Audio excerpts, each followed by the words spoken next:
నెహెమ్యా 7వ అధ్యాయము.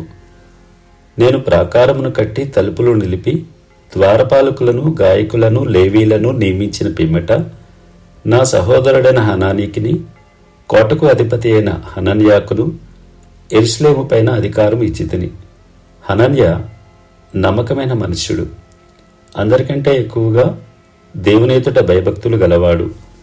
అప్పుడు నేను బాగుగా ప్రొద్దెక్కు వరకు యెరూషలేము యొక్క గుమ్మముల తలుపులు తీయకూడదు, మరియు జనుల దగ్గర నిలబడి ఉండగా తలుపులు వేసి అడ్డగడియలు వాటికి వేయవలననియు, ఇదియుగాక యెరూషలేము కాపురస్తులందరూ తమ తమ కావలి వంతులను బట్టి తమ ఇండ్లకు ఎదురుగా కాచుకొనుటకు కావలి నియమింపవలననియు చెప్పితిని. అప్పటిలో ఆ పట్టణము మిగులు విశాలముగాను పెద్దదిగాను ఉండెను, గాని దానిలో జనులు కొద్దిగా ఉండిరి. ఇండ్లు ఇంకా కట్టబడలేదు. జనసంఖ్య చేయనట్లు నా దేవుడు నా హృదయంలో తలంపు పుట్టింపగా ప్రధానులను, అధికారులను, జనులను నేను సమకూర్చితిని. అంతలో ముందు వచ్చిన వారిని గూర్చిన వంశావళి గ్రంథము నాకు కనబడెను.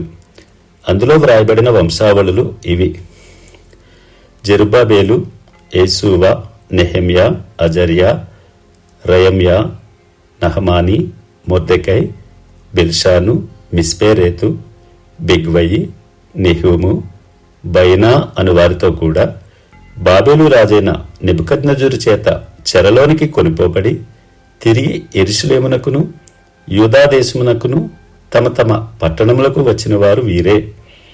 ఇశ్రాయేలు యొక్క జనసంఖ్య ఇదే. అది ఎలాగనగా పరోసు వంశస్థులు 2172, సెఫట్యా వంశస్థులు 372, ఆరహు వంశస్థులు 652, యేషూవ, యోవాబు సంబంధులైన పహత్మోయాబు వంశస్థులు 2818 మందియు, ఏలాము వంశస్థులు 1254, జత్తు వంశస్థులు 845, జక్కై వంశస్థులు 760 మందియు, బిన్నూయి వంశస్థులు 648, బేబై వంశస్థులు 628, అజ్గాదు వంశస్థులు 2322, అదోనీకాము వంశస్థులు 667, బిగ్వయి వంశస్థులు 2067, ఆదీను వంశస్థులు 655, హిజ్కియా బంధువుడైన ఆటేరు వంశస్థులు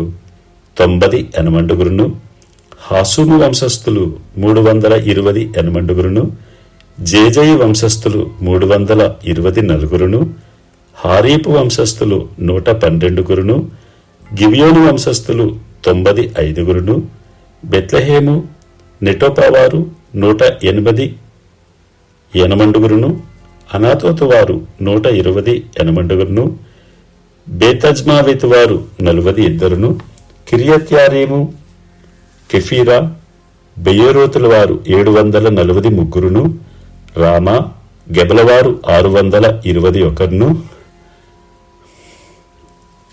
మిక్మస్ వారు 122, బేతేలు, హాయిలు వారు 123, రెండవ నెబోవారు 52, రెండవ ఏలాము వారు 1254, హారీము వంశస్థులు 320 మందియు, ఎరుకో వంశస్థులు 345, లోదు, హదీదు, ఓనో అనువారి వంశస్థులు 721, సెనాయా వంశస్థులు 3930 మందియు, యాజకులలో యేషూవా ఇంటి వారైన యదాయా వంశస్థులు 973, ఇమ్మేరు వంశస్థులు 1052, పసూరు వంశస్థులు 1247, హారీము వంశస్థులు 1017, లేవీలైన యేషూవా, హోదవ్య, కద్మీయేలు అనువారి వంశస్థులు 74, గాయకులైన ఆసాపు వంశస్థులు 140, ద్వారపాలకులైన సల్లూము వంశస్థులు,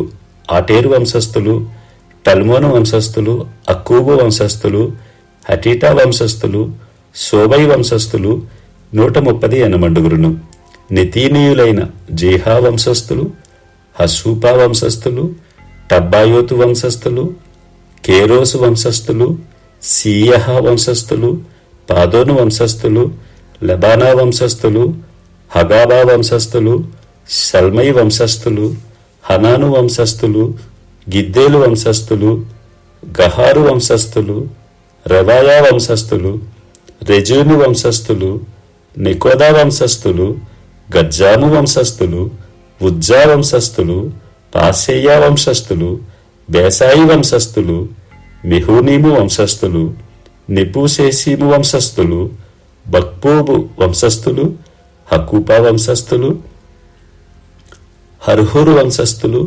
బజ్లీతు వంశస్థులు, మెహీదా వంశస్థులు, హర్షా వంశస్థులు, బర్కోసు వంశస్థులు, సిసెరా వంశస్థులు, తెమహు వంశస్థులు, నిజియహు వంశస్థులు, హటీపా వంశస్థులు, సొలొమోను దాసుల వంశస్థులు, సోటయి వంశస్థులు, సుపేరేతు వంశస్థులు, పెరూదా వంశస్థులు, యహలా వంశస్థులు, దర్కోను వంశస్థులు, గిద్దేలు వంశస్థులు, సెఫట్యా వంశస్థులు, హట్టీలు వంశస్థులు, జబాయిల సంబంధమైన పోకేరేతు వంశస్థులు, ఆమోను వంశస్థులు. ఈ నితీనీయులందరూ సొలొమోను దాసుల వంశస్థులను 392. తెల్మెలహు, తెల్హర్ష, కేరూబు, అదోను, ఇమ్మేరు మొదలైన స్థలముల నుండి వచ్చిన వారు తాము ఇశ్రాయేలు సంబంధులో కారో తెలుపుటకు తమ ఇంటి పేర్లైనను తమ వంశావళి పత్రిక అయినను కనుపరచలేకపోయిరి. వారెవరనగా దెలయా వంశస్థులు, టోబియా వంశస్థులు, నిరోదా వంశస్థులు, వీరు 642. హజయ్యా వంశస్థులు, హక్కోజు వంశస్థులు, బర్జిల్లయి వంశస్థులు అనగా గిలాదీయులైన బర్జిల్లీ కుమార్తెలలో ఒకతెను పెండ్లి చేసుకుని వారి పేరు చేత పిలువబడిన బర్జిల్లయి వంశస్థులను యాజక సంతానులను. వీరు వంశావళులను బట్టి ఎంచబడిన వారిలో వారి పద్దు పుస్తకమును వెదికగా అది కనబడకపోయెను. కాగా వారు అపవిత్రులుగా ఎంచబడి యాజకులలో ఉండకుండా వేరుపరచబడిరి. కాగా అధికారి ఊరీము, తుమ్మీము అని వాటిని ధరించుకుని ఒక యాజకుడు ఏర్పడు వరకు అతి పరిశుద్ధ వస్తువులను మీరు తినకూడదని వారితో చెప్పాను. సమాజకులందరూ 42,360 మంది. వీరుగాక వీరి పనివారును పనికెత్తెలను 7,337. గాయకులలో స్త్రీ పురుషులు 245 ఉండిరి. వారి గుర్రములు 736, వారి కంచరగాడిదలు 245, వారి ఒంటెలు 435, వారి గాడిదలు 6,720 ఉండెను. పెద్దలలో ప్రధానులైన కొందరు పనికి కొంత సహాయము చేసిరి. అధికారి ఖజానాలో 120 తులముల బంగారమును, 50 పల్లెములను, 730 యాజక వస్త్రములను వేసి ఇచ్చెను. మరియు పెద్దలలో ప్రధానులైన వారు కొందరు ఖజానాలో 140 తులముల బంగారమును, 14 లక్షల తులముల వెండిని వేసిరి. మిగిలిన వారును 240 తులముల బంగారమును, 240 లక్షల తులముల వెండిని, 67 యాజక వస్త్రములను ఇచ్చిరి. అప్పుడు యాజకులు, లేవీయులు, ద్వారపాలకులు, గాయకులు, జనులలో కొందరును, నితీనీయులు, ఇశ్రాయేలులందరూ తమ పట్టణముల యందు నివాసము చేసిరి. నెహెమ్యా 8వ అధ్యాయము. 7వ నెల రాగా ఇశ్రాయేలీలు తమ పట్టణములలో నివాసులై ఉండిరి. అప్పుడు జనులందరూ ఏకమనస్కులై నీటి గుమ్మము ఎదుటనున్న మైదానమునకు వచ్చి యెహోవా ఇశ్రాయేలీయులకు ఆజ్ఞాపించిన మోషే ధర్మశాస్త్ర గ్రంథమును తెమ్మని ఎజ్రాను శాస్త్రితో చెప్పగా, యాజకుడైన ఎజ్రా 7వ మాసము మొదటి దినమున చదవబడి దాన్ని గ్రహింప శక్తిగల స్త్రీ పురుషులు కలిసిన సమాజం అంతటి ఎదుటను ఈ ధర్మశాస్త్ర గ్రంథము తీసుకుని వచ్చి నీటి గుమ్మము ఎదుటనున్న మైదానములో ఉదయము మొదలుకొని మధ్యాహ్నం వరకు నిలుచున్న ఆ స్త్రీ పురుషులకును తెలివితో వినగల వారికి అందరికీ చదివి వినిపించుచూ వచ్చెను. ఆ జనులందరినూ ధర్మశాస్త్ర గ్రంథమును శ్రద్ధతో వినిరి. అంతటి శాస్త్రియగు ఎజ్రా ఆ పని కొరకు కర్రతో చేయబడిన ఒక పీఠం మీద నిలబడి ఉండెను. మరియు అతని దగ్గర కుడిపార్శ్వమందు మత్తిత్యా, శమ, అనాయా, ఊరియా, హిల్కియా, మైసేయ అనువారును, అతని ఎడమ పార్శ్వమందు పెదాయ, మిషాయేలు, మల్కియా, హాసూము, హస్పద్దానా, జకర్యా, మెషుల్లాము అనువారును నిలిచియుండిరి. అప్పుడు ఎజ్రా అందరికంటే ఎత్తుగా నిలబడి జనులందరినూ చూచుచుండగా గ్రంథమును విప్పెను. విప్పగానే జనులందరూ నిలువబడిరి. ఎజ్రా మహాదేవుడైన యెహోవాను స్తుతింపగా జనులందరూ తమ చేతులెత్తి ఆమెన్ ఆమెన్ అని పలుకుచు నేలకు ముఖములు వంచుకొని యెహోవాకు నమస్కరించిరి. జనులు ఇలాగు నిలువబడుచుండగా యేసువ, బాని, షేరెబ్యా, యామీను, అక్కూబు, సబ్బేతై, హోదియా, మైషేయా, కెలీటా, అజర్యా, యోజాబాదు, హానాను, పెలాయాలును, లేవీలను ధర్మశాస్త్రం యొక్క తాత్పర్యమును తెలియజెప్పరి. ఇటువలన వారు దేవుని గ్రంథమును స్పష్టముగా చదివి వినిపించి జనులు బాగుగా గ్రహించినట్లు దానికి అర్థము చెప్పిరి. జనులందరూ ధర్మశాస్త్ర గ్రంథపు మాటలు విని ఏడవ మొదలుపెట్టగా అధికారి అయిన నెహమ్యాయు, యాజకుడును శాస్త్రీయునగు ఎజ్రాయిను జనులకు బోధించు లేవీయులను, మీరు దుఃఖపడవద్దు, ఏడవవద్దు, ఈ దినము మీ దేవుడైన యెహోవాకు ప్రతిష్ఠిత దినమని జనులతో చెప్పిరి. మరియు అతడు వారితో ఇట్లనెను, పదండి, క్రొవ్విన మాంసమును భక్షించుడి, మధురమైన దాని పానము చేయుడి. ఇదివరకు తమ కొరకు ఏమీ సిద్ధము చేసి కొనని వారికి వంతులు పంపించుడి. ఎలయనగా ఈ దినము మన ప్రభువునకు ప్రతిష్ఠితమాయెను. మీరు దుఃఖపడకుడి, యెహోవా యందు ఆనందించుట వలన మీరు బలము నొందుదురు. అలాగున లేవీయులు జనులందరినీ ఓదార్చి, మీరు దుఃఖము మానుడి, ఇది పరిశుద్ధ దినము, మీరు దుఃఖపడకూడదని వారితో అనిరి.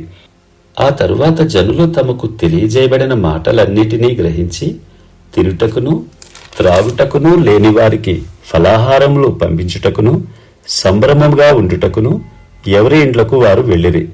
రెండవ దినమందు జనులందరి పెద్దలలో ప్రధానులైన వారును, యాజకులను, లేవీయులను ధర్మశాస్త్ర గ్రంథపు మాటలు వినవలనని శాస్త్రి అయిన ఎజ్రా యుద్ధకు కూడివచ్చిరి. యెహోవా మోషేకు దయచేసిన గ్రంథములో చూడగా 7వ మాసపు ఉత్సవ కాలమందు ఇశ్రాయేలీలు పర్ణశాలలో నివాసం చేయవలనని వ్రాయబడి ఉండుట కనుగొనెను. మరియు వారు తమ పట్టణములన్నిటిలోనూ యెరూషలేములోనూ ప్రకటన చేసి తెలియజేయవలసినదేమనగా, మీరు పర్వతమునకు పోయి ఒలీవ చెట్ల కొమ్మలను, అడవి ఒలీవ చెట్ల కొమ్మలను, గొంజి చెట్ల కొమ్మలను, ఈత చెట్ల కొమ్మలను, గుబురుగల వేర్వేరు చెట్ల కొమ్మలను తెచ్చి వ్రాయబడినట్లుగా పర్ణశాలలు కట్టవలెను. ఆ ప్రకారమే జనులు పోయి కొమ్మలను తెచ్చి జనులందరూ తమ తమ ఇండ్ల మీదను, తమ లోగిళ్లలోను, దేవమందిరపు ఆవరణములోను, నీటి గుమ్మపు వీధిలోను, ఎఫ్రాయిము గుమ్మపు వీధిలోను పర్ణశాలలు కట్టుకొనిరి. మరియు చెర్రలో నుండి తిరిగి వచ్చిన వారి సమూహమును పర్ణశాలలు కట్టుకొని వాటిలో కూర్చుండిరి. నూను కుమారుడైన యెహోషువ దినము మొదలుకొని అది వరకు ఇశ్రాయేలీలు అలాగున చేసియుడలేదు. అప్పుడు వారికి బహు సంతోషము పుట్టెను. ఇదియుగాక మొదటి దినము మొదలుకొని కడదినము వరకు అనుదినము ఎజ్రా దేవుని ధర్మశాస్త్ర గ్రంథమును చదివి వినిపించుచూ వచ్చెను. వారు ఈ ఉత్సవమును 7 దినముల వరకు ఆచరించిన తరువాత విధి చొప్పున 8వ దినమున వారు పరిశుద్ధ సంఘముగా కూడుకొనిరి.